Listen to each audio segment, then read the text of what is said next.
80 years ago, the land ACMA occupies was a field of apple trees, adjacent to acres of horseradish. 80 years from now, our little art school, a magical place sprung from modest beginnings and grand ideas, will have celebrated its 100th anniversary.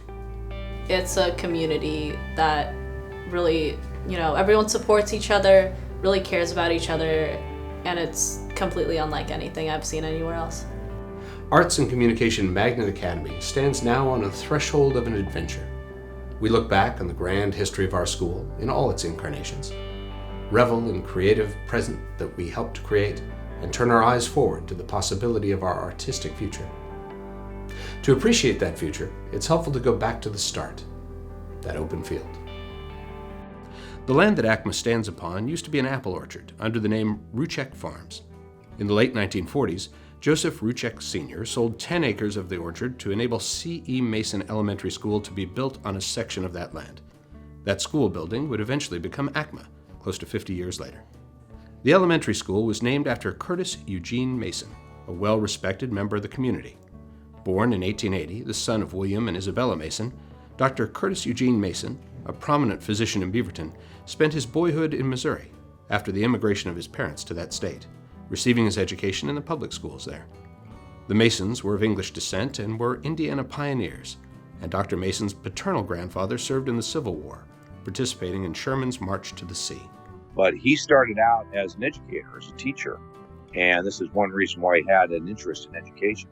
But he had expressed to his principal that he had an interest in medicine, and so that principal encouraged him to go to medical school, and ultimately he graduated from Rush Medical School in Chicago. He came to Oregon shortly after he got his degree in 1911 and entered on hospital work in Portland, practicing for 4 years with Dr. Bodine. In 1912, Dr. Mason was united in marriage to Bertha Clement and then moved with his wife to Beaverton in 1917. Shortly after, he started his own medical practice in central Beaverton, helping the local community through sickness and injury. For over 14 years, C.E. Mason was the only doctor in Beaverton, delivering over 2,000 babies throughout the course of his career. On June 23, 1920, he was voted director of the Beaverton School District in a landslide 102-9 vote, with the promise of ensuring that Beaverton schools were as good as those in the big city of Portland. He was board chairman by 1929. Dr. Mason's pursuit of quality education for local students, including his own kids, helped to define the school district he was helping to lead. The 1930s and 1940s saw even more growth in Beaverton, and in 1947, the school district spent $15,000 to buy 10 acres of Ruchek Farms in order to build a new grade school meant to help with overcrowding. That school opened in the fall of 1949 as C.E. Mason Elementary. According to the November 1949 issue of the elementary school newspaper, Livewire, the new school was named and dedicated to C.E. Mason at a PTA meeting on October 25, 1949.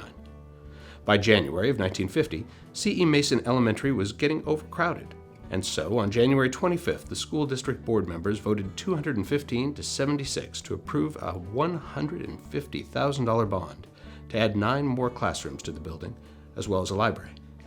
Builders also added a play structure north of the assembly room in the same point in 1950, which stood until replaced by our familiar Quonset hut in 1958. By September of 1951, the construction was complete, giving the school a total of 18 classrooms. Inside the building, a team of educators greeted students with the energy always present in a new school. Principal Esther Peer was the first administrator in the building. In late September of 1949, she completed a teacher's monthly report, showing a total of 198 students attending the elementary school. She oversaw 11 teachers when C.E. Mason opened its doors in the fall of 1949 and presided over the hiring of a few more as the school grew. A decade into its life, C.E. Mason Elementary was an established school showing children how to behave in the world around them. A report from the Oregon State Department of Education from March 1951 says that the spirit of the school is excellent. Children show their pride in the new school by their behavior as they move quietly and busily about the building. They show a desire to learn and an enthusiasm about the school curriculum.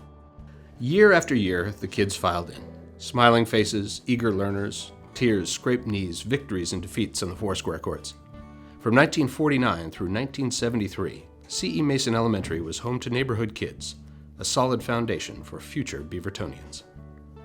Looking back at photos of students across the years is to see youth, what the country was like through the Cold War and into the turbulent 1970s.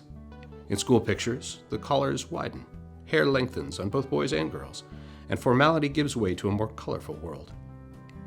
By 1973, however, enrollment in C.E. Mason had dropped below 400 students, and in June of 1974, it closed its doors as an elementary school. That's not to say that C.E. Mason ceased to exist. In the fall of 1974, the building welcomed students from Five Oaks Intermediate School, who stayed for 2 years as their new campus was being built. It was a new life for an old building, a renewal of sorts that would help to define our campus for the rest of the decade. On September 4th, 1974, 285 students from Five Oaks moved onto campus, determined to make it their own. They filled classrooms with music played on record players and donuts frying in electric skillets and culinary arts. The Quonset hut became home to the basketball team, gymnastics, wrestlers, and outside administrators bundled up to supervise in the rain. And then in February, we had an alumni event, and alumni came in, and there were some from C.E. Mason Elementary and a ton from the early years of arts and communication. And to take them through the hallways that some of them hadn't been in for, decades, for them to walk through and say, "Oh, I know who did that mural, and do you remember when?" And they pointed out little details about the paintings on the walls in the school that were just so real for them. And sharing those memories, I think I'm going to miss that.